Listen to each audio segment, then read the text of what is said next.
तो हमारी और आपकी विषाद ही क्या है।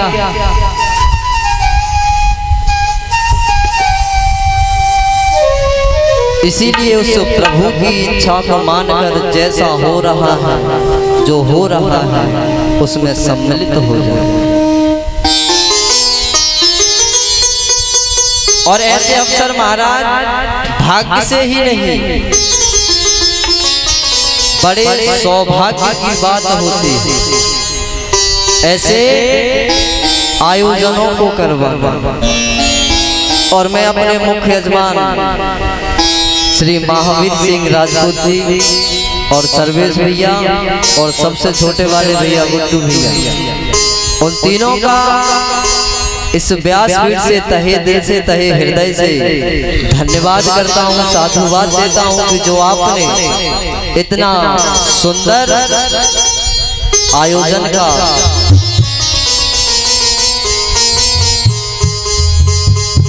व्यवस्था करवाई, जिससे अनन्य भक्तों को भगवान की कथा श्रवण करने को मिलेगी। और हो सकता है कि आपके द्वारा ये जो व्यवस्था की गई है, इसी के माध्यम से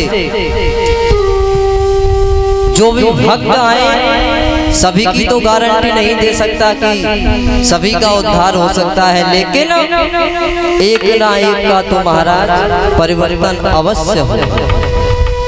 और यदि इतनी भीड़ में महाराज एक व्यक्ति का भी हृदय परिवर्तित हो गया तो मेरा कथा कहना और आपका कथा सुनना सफल हो जाएगा। इसीलिए 2 बार हरिनाम संकीर्तन मन और वाणी को पवित्र करने के लिए हमारे शास्त्रों में, हमारे वेदों में, उपनिषदों में एक ही चीज बताई है कि उस प्रभु का नाम इस जिह्वा से लिया जाए और अपने कर से, हाथों से ताली को बजाया जाए, जिससे कि हमारा मन, मस्तिष्क और हृदय पवित्र हो जाए। तो 2 बार हरिनाम संकीर्तन बोलेंगे, उसके पश्चात कथा में प्रवेश।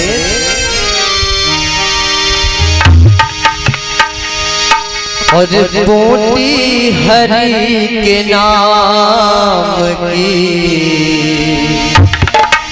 और सबको पिला के पी, जय जय। हर बूटी हरि के नाम की सबको पिला के पी, हर बूटी हरि के नाम की अरे सबको पिला के पी। तो और पीने की हो तमन्ना, पीने की हो तमन्ना, खुद को मिटा पी, पीने की हो तमन्ना, खुद को मिटा के पी, पीने की हो तमन्ना, पीने की हो तमन्ना, खुद को मिटा के पी, पीने की हो तमन्ना, खुद को मिटा के पी। यदि लोग महाराज तमाम नशों को करते हैं, बीड़ी, शराब, सिगरेट, गांजा, अफीम, चरस, पता नहीं क्या क्या, इसकी लिमिट है कि आपने यदि सुबह भी तो शाम को उतर जाएगी, ज्यादा से ज्यादा 24 घंटे चढ़ा रहेगा। और यदि तुमने मेरे गोविंद के नाम की भक्ति का प्याला एक बार पी लिया उस बूटी को, लेकिन पीना तभी पड़ेगा जब अपने इस हृदय से मैं यानी अहंकार को खत्म कर दोगे। बूटी हरि के नाम की सबको पिला के पी, बूटी हरि के नाम की सबको पिला के पी,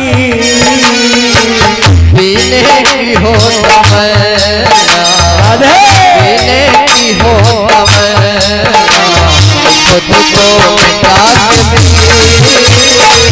पीने की हो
ब्रह्मा जी ने किस प्रकार किया?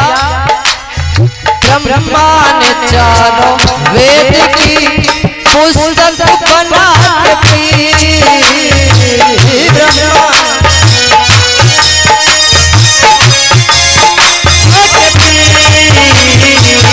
ब्रह्मा जी ने महाराज उस प्रभु के नाम की कोटि 4 पुस्तकें बना के ब्रह्मा ने चारों वेद की पुस्तक बना के पी। ब्रह्मा ने चारों वेद की पुस्तक बना के पी। ब्रह्मा ने चारों वेद की पुस्तक बना के पी। शंकर ने अपने शीश पर, शंकर ने अपने शीश पर गंगा चढ़ा के पी। शंकर ने अपने शीश पर गंगा चढ़ा के पी।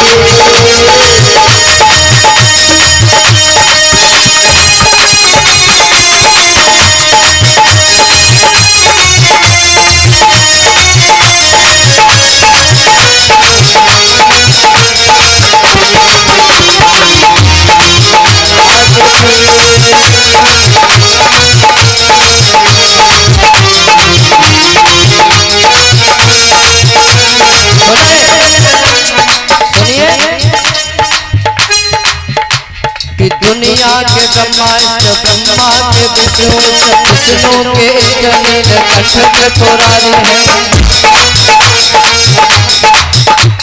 क्या बताया? इष्ट कहते हैं अपने बड़े को। ध्यान देना मेरे शब्दों पर महाराज।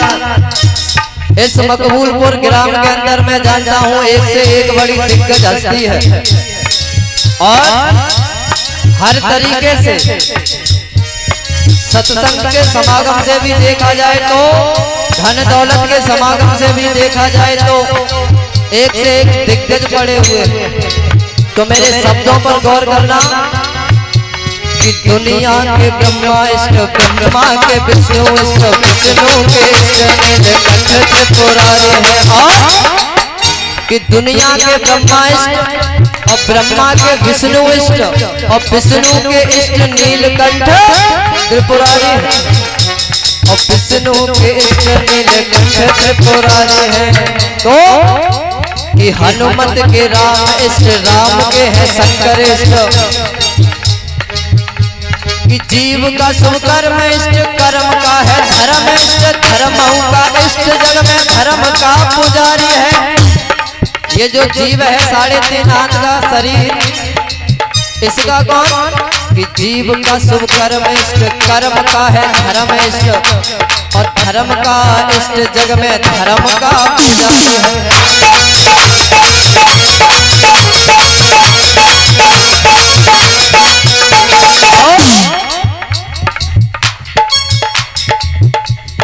हनुमत के राम इष्ट, राम के हैं शंकर इष्ट।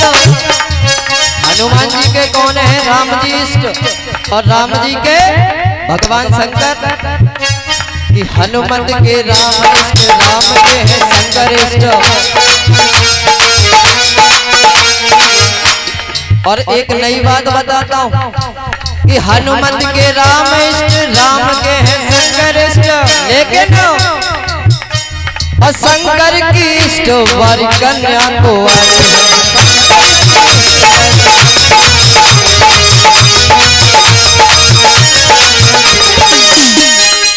इन सबके इष्ट कौन? शंकर जी। और शंकर जी की भी इष्ट कौन है महाराज? जिसे हमारे हठियों की संत कवारी कन्या की उपाधि देते हैं कि शंकर की इष्ट वाली कन्या को आए हैं। लेकिन इन सबरे इष्टों का इष्ट, अब इन सभी का इष्ट कौन है? इन सबरे इष्टों का इष्ट यशोदा का कृष्ण इष्ट। इन सभी के इष्ट हो गए हमारे ठाकुर। सबरे इष्टों का इष्ट यशोदा का कृष्ण इष्ट। लेकिन कृष्ण की इष्ट प्रसवान की दुलारी है।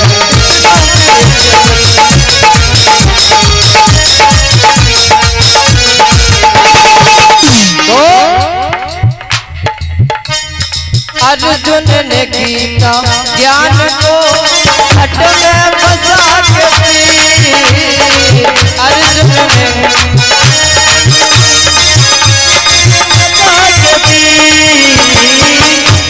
अर्जुन ने कैसे पिया? भगवान कन्हैया ने महाभारत युद्ध के मैदान में महाराज जिस गीता का हम लोग पाठ करते हैं मात्र महज 48 मिनट के अंदर गोविंद ने अर्जुन को श्रवण कराई थी कि अर्जुन ने गीता ज्ञान को इस घट में बसा के पी।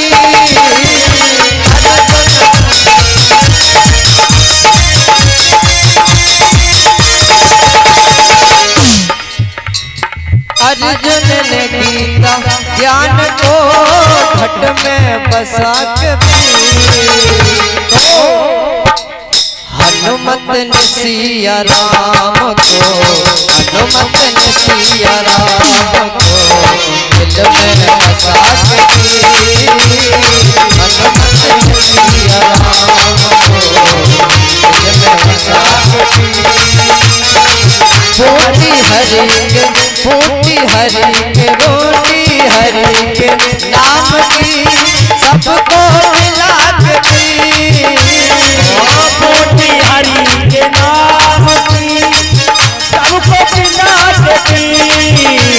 और यदि खुद पीने की तमन्ना है तो इस मन से अहंकार को निकाल दो, पी जाओगे। जय जय। और पीने की है तमन्ना, पीने की है तमन्ना खुद को मिटा के पी। पीने की है तमन्ना खुद को मिटा के पी। पीने की है तमन्ना, पीने की है तमन्ना खुद को मिटा के पी।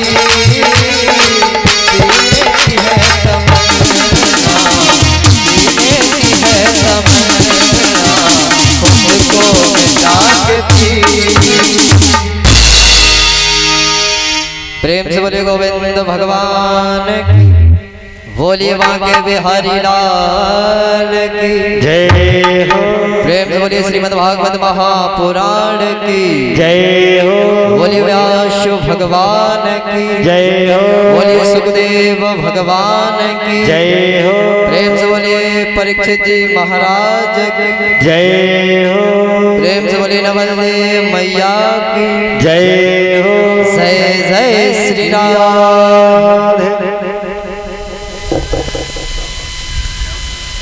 और पीने की हो तमन्ना तो खुद को मिटा के पी। यदि उस गोविंद के नाम की भक्ति रूपी रस का प्याला पीना चाहते हो तो इस हृदय को, इस अंतःकरण को पवित्र करना पड़ेगा। और भगवान को भी वही प्रिय है हमारा। बाबा गोस्वामी तुलसीदास जी ने रामायण में बतला दिया कि मुझे कौन प्रिय है, मुझे कौन पा सकता है। कि निर्मल मन जन सो मोहे पावा,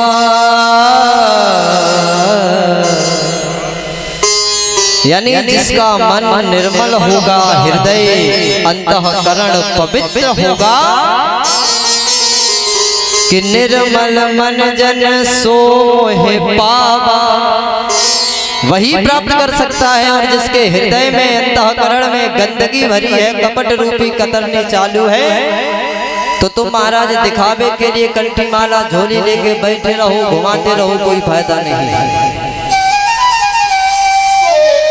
कि निर्मल मन जन सोहे पावा, और मोहे कपट छल छेद न भावा। मुझे कपट, छल, द्वेष, ईर्ष्या इन सभी से सख्त नफरत है। मुझे यदि प्राप्त करना चाहते हो तो एक ही मार्ग है, वो मार्ग है भक्ति का।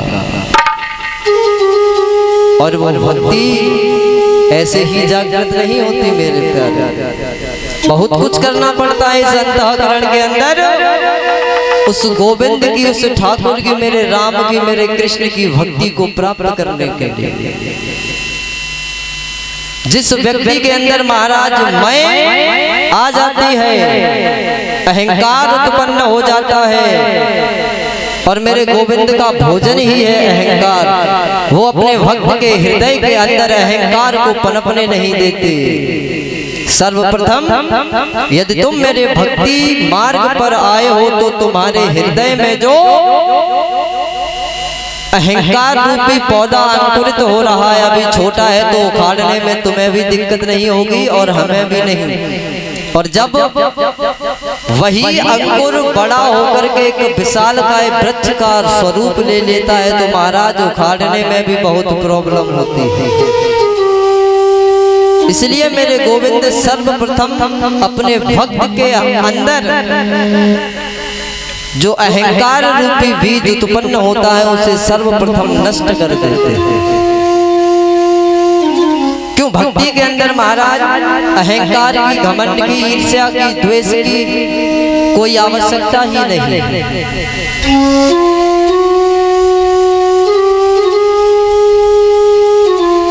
नवदा भक्ति के अंदर 8वीं भक्ति में बतलाया है बाबा गोस्वामी तुलसीदास जी ने कि 8 यथा लाभ संतोषा। 8वीं भक्ति क्या है कि 8 यथा लाभ संतोषा, यानी जितना मैंने तुझे दिया है, जितना प्रदान किया है उसी में खुश रहना सीख जाओ, संतोष करना सीख जाओ। और पीछे की चौपाई क्या कहती है? और सपने हो नहीं देखे पर दोषा। स्वप्न में भी हमें पराये इंसान के दोषों को नहीं देखना चाहिए, लेकिन व्यक्ति स्वप्न तो छोड़ दो, साक्षात ही महाराज इतनी ईर्ष्या करता है, द्वेष करता है, कुछ कहा नहीं जाता। अभी मानिए आपने चलो सामने वाले व्यक्ति के ऊपर उंगली उठा दी कि तुम्हारे अंदर ये ऐब है, तुम गलत करते हो। मानते हैं कि वो व्यक्ति गलत है, तुमने एक उंगली यदि उसके तरफ की है वो 10% गलत हो गया। उससे पूर्व तुम्हारी तरफ कितनी उंगलियां इशारा करती हैं? 4। यदि वो व्यक्ति 10% गलत है तो तुम कितने % गलत हो? बोलो, आप बोलोगे या मैं बोलूं? यदि वो बंदा 10% गलत है तो 4%, 4 उंगलियां आपकी तरफ उठी हैं तो 40% आप हो। तो अब आप ये बताओ, आप अपने गले बांध के अंदर झांक कर नहीं देखते हो, दूसरे पर दोषारोपण करते हो, जबकि बाबा ने रामायण में साफ बता दिया, सपने नहीं देखे पर दोषा। लेकिन मानव की बुद्धि इतनी विकृत हो चुकी है जिसकी कोई सीमा नहीं है।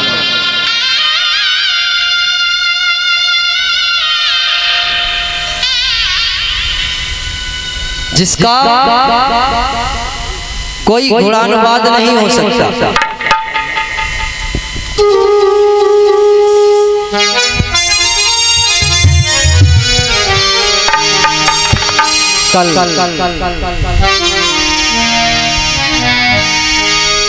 कथा को किस जगह पर विश्राम दिया गया था? अच्छा ये बताओ, कल कौन कौन आया था? हाथ उठाओ। कोई बताएगा कि मैंने कल कथा को किस जगह पे विराम लगाया था? हाँ जी,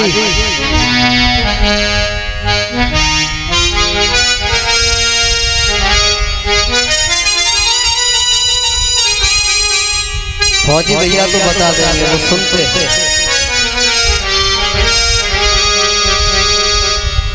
भक्ति, ज्ञान और वैराग्य।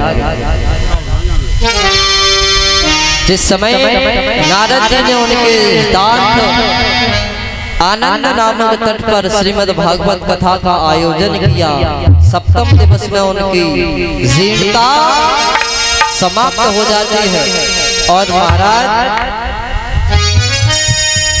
वो वृंदावन से दौड़ लगाकर हरिद्वार पहुंच जाते हैं। अब सोचने वाली बात फौजी भैया, वृंदावन से हरिद्वार की दूरी कितनी? महज लगभग 450 के आसपास। अब सोचिए मरीज कहाँ पड़े हैं? वृंदावन में। डॉक्टर कहाँ बैठे हैं? हरिद्वार। 450 किलोमीटर दूर से महाराज इलाज चल रहा है और 7वें दिन मर्ज का खात्मा होता है और मरीजे मर्ज खत्म।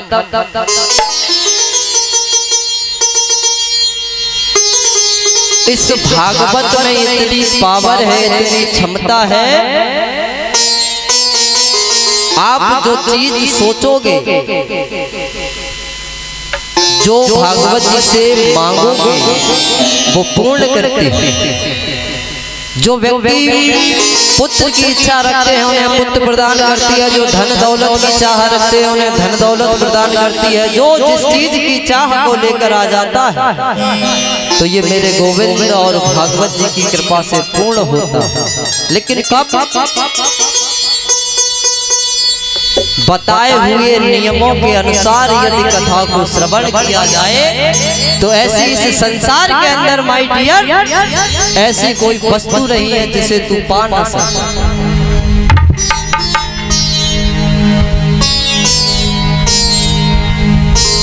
संकल्पित होकर के जिस समय कार्य होता है तो महाराज आप चाहे पृथ्वी के किसी भी कोने पर बैठे हो, आपका नाम और गोत्र लेकर संकल्प होता है।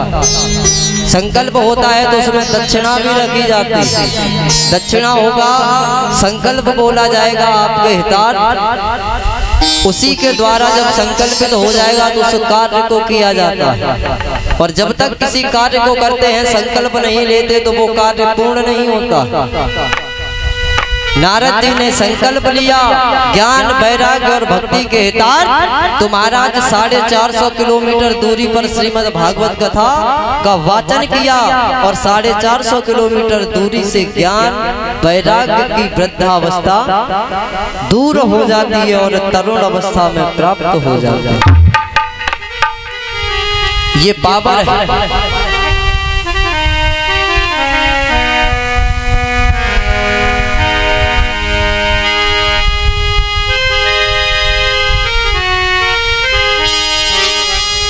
इधर आज द्वितीय दिवस की पावनमय पूर्णिमा वेला में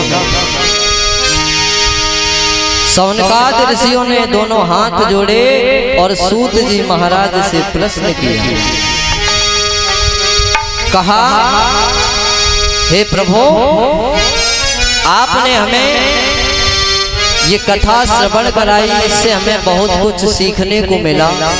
आपसे हम एक विनम्र निवेदन करते हैं कि आप हमें ऐसी ही कोई एक कथा और श्रवण करवाएं।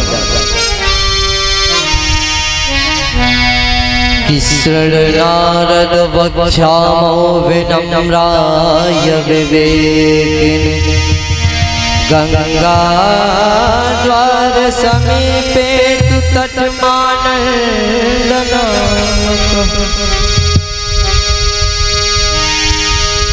उस हरिद्वार में गंगा नामक तट पर नारद जी ने जो भागवत कथा श्रवण कराई है प्रभु, उससे ज्ञान और वैराग्य का तो उद्धार हुआ, साथ ही साथ भक्ति मैया का भी पुनरुद्धार हुआ।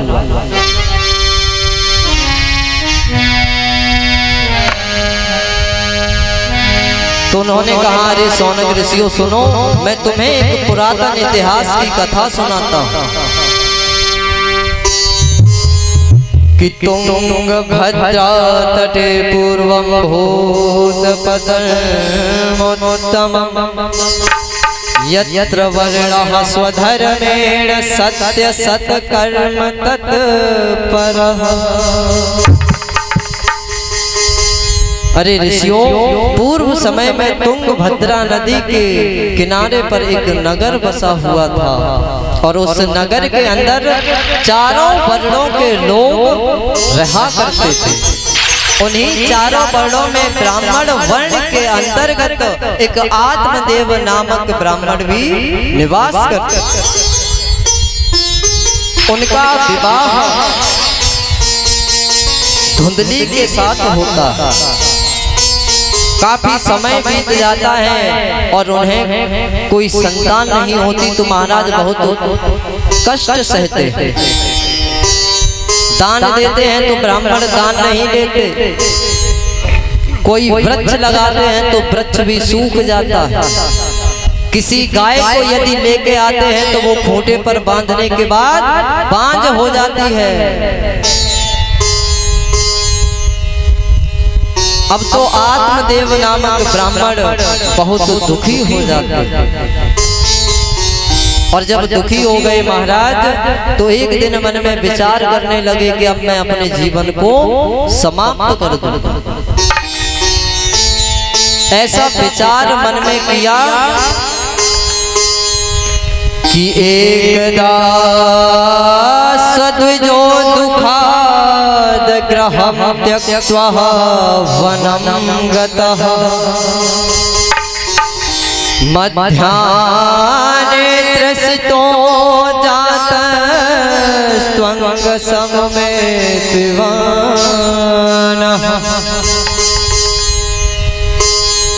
एकदा सद्विजो, एक दिन वो ब्राह्मण देव दुखाद ग्रहं त्यक्त्वा वनं गतः, दुखी होकर करुण भाव से मन में विचार करने लगे कि अब मैं वन में जाकर के अपने प्राणों का परित्याग कर दूंगा। जब मेरे कोई संतान नहीं है, कोई मेरे हाथ का दिया हुआ दान स्वीकार नहीं करता है, मैं यदि किसी गाय को लेकर आता हूँ तो वो भी बांझ हो जाती है, यदि किसी वृक्ष को लगाता हूँ तो वो भी सूख जाता है। ऐसे जीवन से तो मर जाना ही बेहतर है। तो वो ब्राह्मण देवता दुखी होकर वन में चले जाते हैं। वन में पहुंचे तो महाराज मध्याह्ने यानी दोपहर का समय था। त्रसितो यानी प्यास लगने लगी, गला सूखने लगा तो सामने नजर क्या आया कि एक कुआं है। उसकी बाउंड्री पर जाकर बैठ जाते हैं और विचार करने लगे कि इसी में से जल पीकर इसी में कूदकर अपने प्राणों का परित्याग कर दूंगा। इधर मेरे गोविंद तो सर्व अंतर्यामी हैं, तीनों कालों की जानने वाले। उन्होंने एक संत का वेश बनाया, दंडीधारी वेश, सफेद वस्त्र पहन रखते हैं, लकुटी हाथ में है और उसी जगह पर प्रकट हो जाते हैं और कहते हैं, अरे ब्राह्मण देव क्या बात है, इतने उदास क्यों हो, क्या कारण है आपकी उदासी का, जरा बतलाइए। तो वो आत्मदेव ब्राह्मण कहते हैं, हे ब्राह्मण देव, हे सन्यासी, हमारे कोई संतान नहीं है, इसी कारण से हम बहुत दुखी हैं। धन संपदा घर मकान की हमारे पास कोई कमी नहीं है, भरपूर मात्रा में है। हमने अपने इस जीवन में अपना आधे से ज्यादा धन दान पुण्य करने में लगा दिया, लेकिन अब तो कोई मेरे हाथ से दान भी स्वीकार नहीं करता है। कहते हैं तुम्हारे कोई संतान नहीं है और संतानहीन व्यक्ति को हमारे वेदों में शास्त्रों में धिक्कारा गया। ये तो आप लोगों ने भी देखा होगा, इस चीज का सामना हमारी माताओं बहनों को ज्यादा करना पड़ता है। जब महाराज विवाह होकर आता है और यदि 2 या 3 साल कोई पुत्र या पुत्री उत्पन्न नहीं हुए तो सबसे पहले महाराज घर वाले ही टोकना प्रारंभ करते। जब घर वाले टोकना प्रारंभ करते हैं तो बाहर वाले अपने आप चालू हो जाते हैं महाराज कि अरे कहाँ सुबह सुबह इस बांझ का मुंह देख लिया, सारा दिन खराब हो जाएगा। एक बार उसके हृदय पर हाथ रख करके कभी सोचा कि उसके हृदय पर कितनी पीड़ा हुई होगी, वेदना हुई होगी आपके इन शब्दों के द्वारा। हमारा जीवन जब ही सार्थक है कि हमारे शरीर के द्वारा किसी दूसरे मानव शरीर को कष्ट ना होने पाए, तब तो हमारा जीवन मानव जीवन सफल है। और हम यदि दूसरे को अपने माध्यम से कष्ट देते हैं तो अपने साथ साथ तुम्हारा तो जीवन नरक है ही, तुम अपने साथ साथ दूसरे का भी जीवन नरक बना देते हो।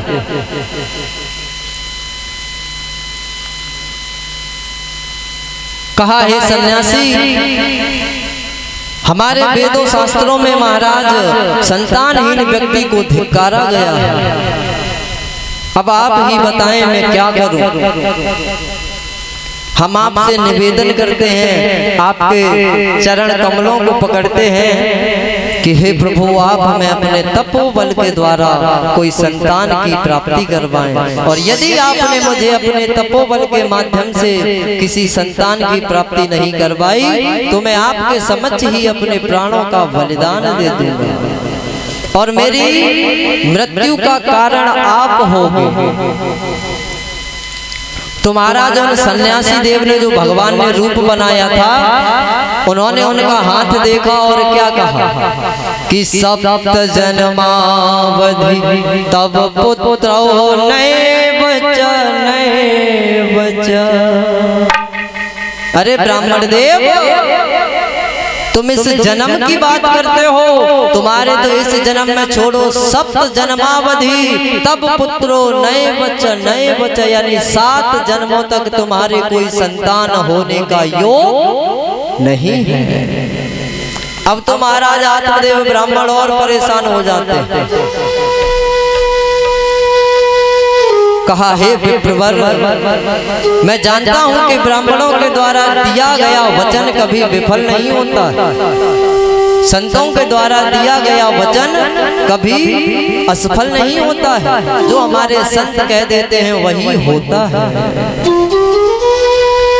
और बाबा ने भी रामायण में बतलाया, भगवान कहते हैं क्या कि मोर वचन चाहे पड़ जाए फीका।